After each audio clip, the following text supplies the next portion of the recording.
Today we're gonna be reviewing the FuelRod power bank. This is how it comes packaged. It brings a little manual, give you instructions on how to use it and where to use it, where to swap them.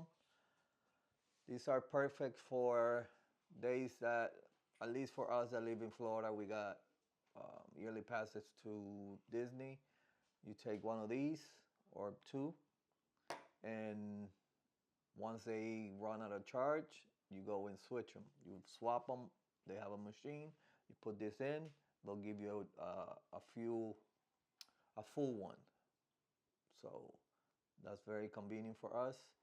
You can see the what charge left in there, and it comes with a mini USB to USB-C, USB-C to Lightning port, USB-C to USB-C, and USB-C to USB-C Type-C.